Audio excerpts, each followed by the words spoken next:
श्री हरिवंश, आप लोगों का स्वागत है हमारे चैनल पे। बहुत अर्जेंट में ये वीडियो बना रही हूँ। एक्चुअली एक कमेंट आया मुझे दूसरी आईडी पे मेरे, तो मैंने वो पढ़ा। मुझे बहुत ज़्यादा शॉकिंग लगा। मुझे लगा कि ये मुझे आप लोग को इसलिए बताना चाहिए, एक बोलते ना अवेयरनेस, जागरूकता, कि आजकल बहुत सारे लोग ठाकुर जी की सेवा कर रहे हैं, श्री जी की सेवा कर रहे हैं। अगर आप ऐसी गलती करते हैं, है ना, मैं आप लोगों से हाथ जोड़ के निवेदन करती हूँ, ऐसी गलती कभी मत कीजिएगा। उनका कमेंट आया तो उन्होंने ये कहा, भाई मेरे तो हाथ पांव कांप रहे हैं। मैंने कभी ऐसा सुना नहीं आज तक कभी। उन्होंने ये कहा कि हम ठाकुर जी ने, मतलब उनके ठाकुर जी ने उनके बहुत बुरे वक्त में उनका बहुत ज़्यादा साथ दिया। तो एक दिन जब वो संबंध बना रही थी तो ठाकुर जी उसी रूम में थे। मैं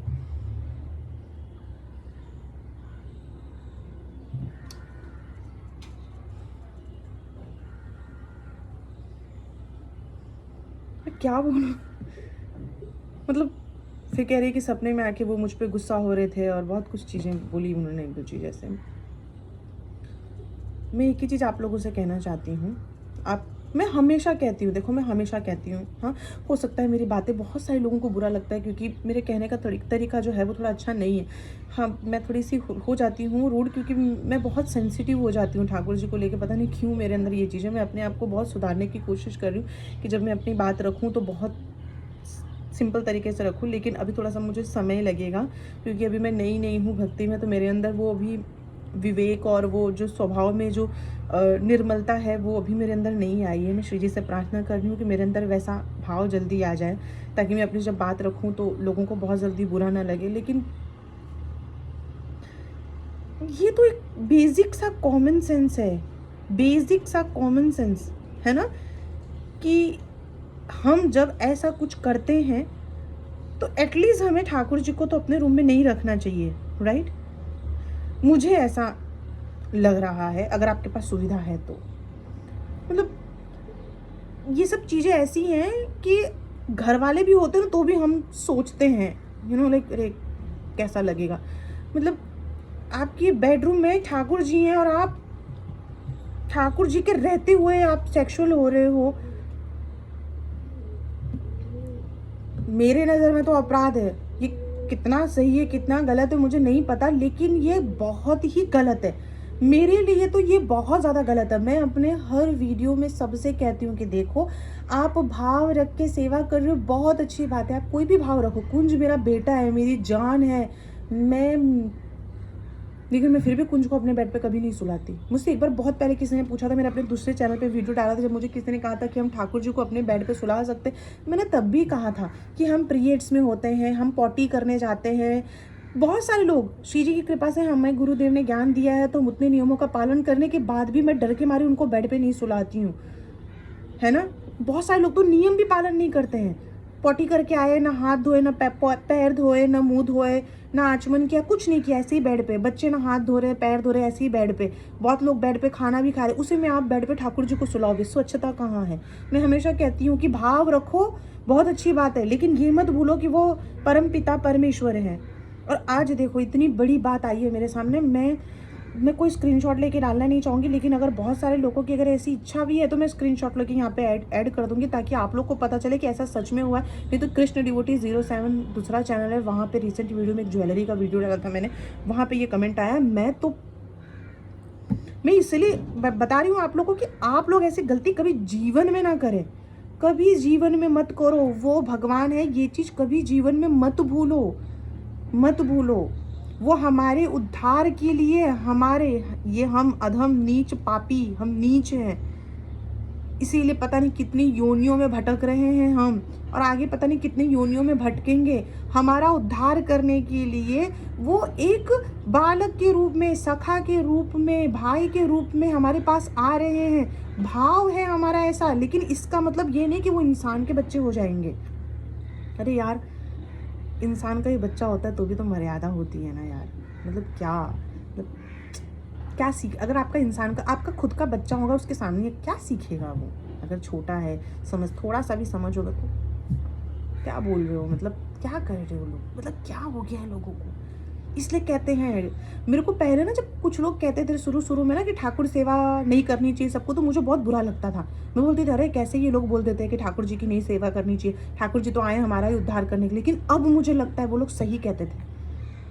वो लोग सही कहते थे कि सबको अधिकार नहीं है ठाकुर जी की सेवा करने का, सबको नहीं करना चाहिए ठाकुर जी की सेवा। जब तक आप पूरे नियमों के साथ आप सेवा ना कर पाए तब तक तो आपको बिल्कुल नहीं करना चाहिए। मानसिक रहो, नाम जाप करो, फोटो लगा लो भगवान का, वो फोटो की सेवा करो निरंतर। फिर आपके अंदर लगे कि हाँ 2-3 साल आपने कर लिया, आपको लगे कि हाँ अब मैं नियम से सारी चीज़ें कर पा रहा हूँ, अब मैं ठाकुर जी की विग्रह सेवा करने के योग्य हूँ, तब आप लाएं।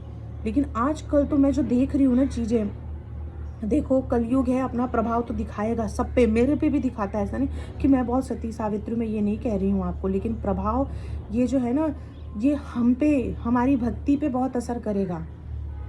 समझ रहे हो, भगवान हमें दंड नहीं देंगे, हमारे कर्म हमें दंड देते हैं। हम जैसा कर्म करते हैं ना वैसा हमें उसका दंड मिलता है।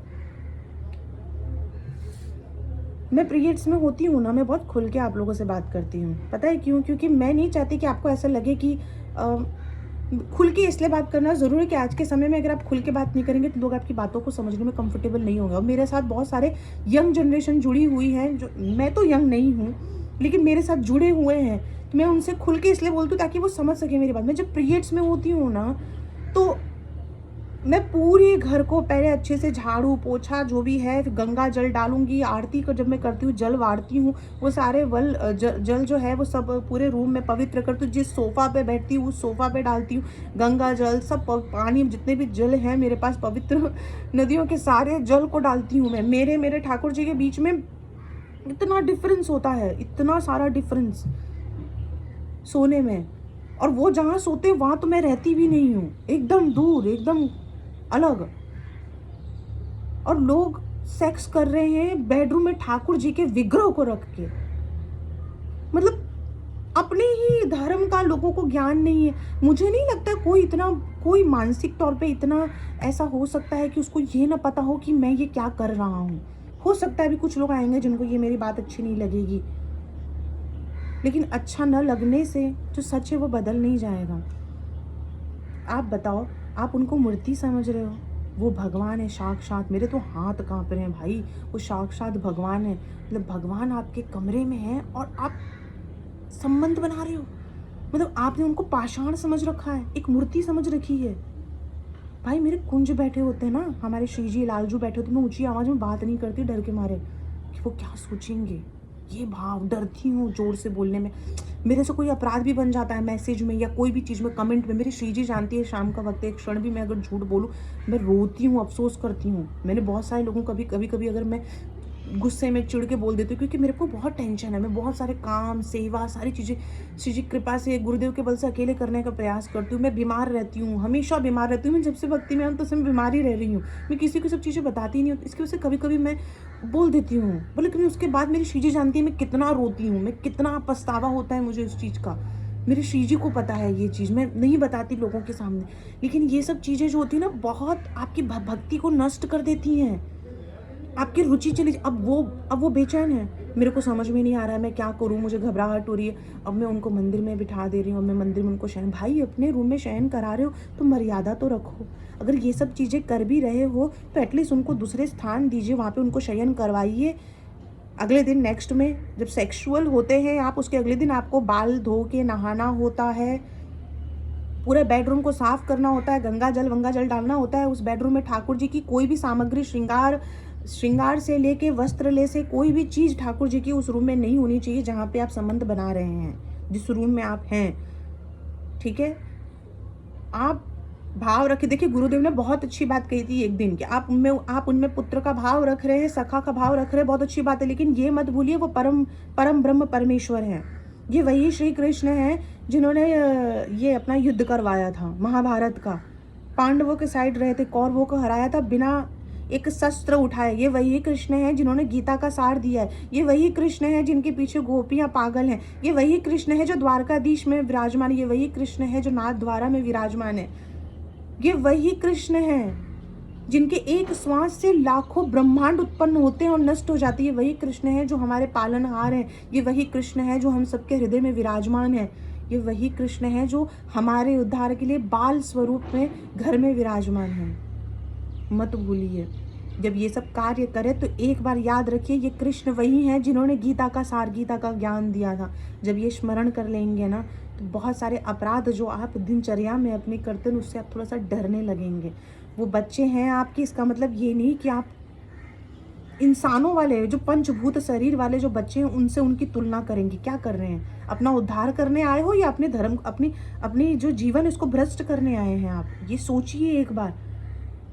किसी को भी बुरा लगा हो ना मेरी बात, तो मैं आपसे हाथ जोड़ के क्षमा प्रार्थी हूँ, लेकिन मेरे लिए ये लिटरली इतना शॉकिंग है, क्योंकि मैंने आज तक कभी ना ऐसा सुना। और मैं सच बता रही हूँ, मैं अगर आप लोगों को रोज़ एक एक वीडियो अगर ऐसे ऐसे टॉपिक पे बनाना स्टार्ट कर दूँ ना, तो आप लोग खुद सदमे में आ जाएंगे कि ये क्या हो रहा है। मैं इसलिए नहीं बनाती क्योंकि मुझे ऐसा लगता है मैं बहुत ज़्यादा अगर निंदा करने लगूंगी, बहुत ज़्यादा बोलने लगूंगी किसी के बारे में ना, तो मैं उसकी चिंतन करूँगी, मेरी भक्ति खराब होगी। लेकिन ये बोलना बहुत ज़्यादा ज़रूरी हो गया था मेरे लिए, मैंने इसीलिए बोला, उन्हें तो मैं बिल्कुल नहीं बोलती। देखो, हमेशा सोचो कि क्या परिस्थिति, आपके पास रूम नहीं है, पर कुछ ऐसी परिस्थितियां हैं, तो सेवा तो बहुत विचारधारा में लेके कीजिए। मेरा तो यही कहना है, विचारधारा में। और अगर आपको समझ में नहीं आ रहा कि एक ही रूम है, उसमें ठाकुर जी की सेवा भी है, हमारा पति के साथ संबंध भी बन रहा है, तो कैसे क्या मैनेज करें, तो किसी अच्छे साधु संत महाराज पंडित किसी से तो संपर्क कीजिए। ऑनलाइन नहीं कह रही मैं, ऑनलाइन किसी के भरोसे मत बैठिए, मेरे भरोसे भी मत बैठिए। क्या पता मेरे को ज्ञान हो, मैं आपको उल्टा कोई ज्ञान दे दूं, क्या पता कमेंट में आपको कोई गलत ज्ञान दे दे। इससे बेहतर है किसी अच्छे लोगों के पास जाइए जो ज्ञानी हैं। ब्राह्मण हो गए, मंदिर में इतने सारे ब्राह्मण होते हैं, साधु हैं, संत कितने बड़े बड़े, उनके पास जाइए, संपर्क कीजिए, उनसे जानकारी कीजिए। हर चीज़ मोबाइल में नहीं पता चलता है, कभी कभी घर के बाहर निकल के भी हमें ये पता करना होता है कि हम क्या कर सकते हैं। हम गृहस्थ में हैं, हमारे पास एक ही रूम है, हमारे पास ठाकुर जी की सेवा भी विराजमान है, हमारा ऐसे संबंध भी बनते हैं, हम किस तरीके से चीज़ें करें, ऐसा पता करो। मुझे तो नहीं पता, लिटरली मुझे नहीं पता। अगर मुझे पता होता तो मैं आपको बिल्कुल बताती, बट मुझे इस चीज़ का नहीं पता है। लेकिन अगर आपके पास सुविधा है और आप जानबूझ के ऐसी गलतियां कर रहे हैं, तो फिर सीधे सीधे आप अपराध कर रहे हैं। मेरी नज़र में तो मुझे तो ये ठीक नहीं लगा। मुझे लगता है अगर मैं किसी और को भी ये बोलूँगी तो ये और किसी को भी ठीक नहीं लगेगा। तो आप लोग भी थोड़ा सा सावधान रहें। ठाकुर जी को अगर अपने रूम में शयन करा रहे हैं तो थोड़ा सावधानी रखिए, ठीक है। और एक चीज़ मत भूलिए कि वो भगवान हैं। भाव आप कुछ भी रखो, भाव के लिए खुद उन्होंने अनुमति दी है, लेकिन वो भगवान हैं, तभी तो आप उनकी सेवा कर रहे हो ना। अगर वो भगवान नहीं होते तो इंसान 2 रोटी भी नहीं खिलाता है किसी को। अगर आपके घर में कोई आ जाएगा ना इंसान, तो आप उसको 2 रोटी भी नहीं खिलाओगे। अगर 10 दिन के लिए शहर में आ जाएगा ना, तो अपने घर में 4 दिन से ज़्यादा नहीं रखोगे, क्योंकि वो इंसान है, ये तो भगवान है। ये चीज़ को स्मरण रखो अपने अंदर हमेशा, और ध्यान रखो जब भी कोई चीज़ करो सेवा में, तो याद रखो वो भगवान हैं, आपके उद्धार के लिए बेटे के रूप में, भाई के रूप में, सखा के रूप में आए हैं, है ना। और हमें उनकी सेवा उसी मर्यादा में करनी है। बेटा बोल दिया है तो इसका मतलब ये नहीं जो इंसान के बच्चे होते हैं उनकी तरह आप उनसे व्यवहार करें। भाव रखो, लेकिन व्यवहार में आपको मर्यादा रखनी पड़ेगी। मर्यादा नहीं रखेंगे तो अपराध बनेंगे।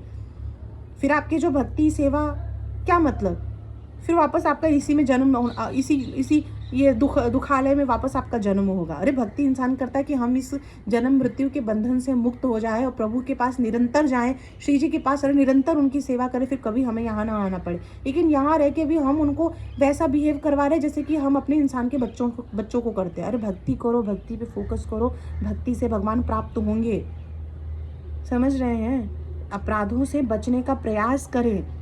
बहुत सारे प्रवचन सत्संग हैं जो आपको सुनने को मिलेंगे, सुनिए यूट्यूब पे। क्या पता कब आपकी कैसी हेल्प हो जाए। हम लोगों को भी कैसे पता चलता है, हम लोग भी यही सुन के ही हमें पता चलता है। तो बस ये वीडियो बनाने का मेरा यही मकसद था कि सावधानी रखें सेवा में, अपनी मनमानी आचरण से सेवा ना करें। श्री हरिवंश।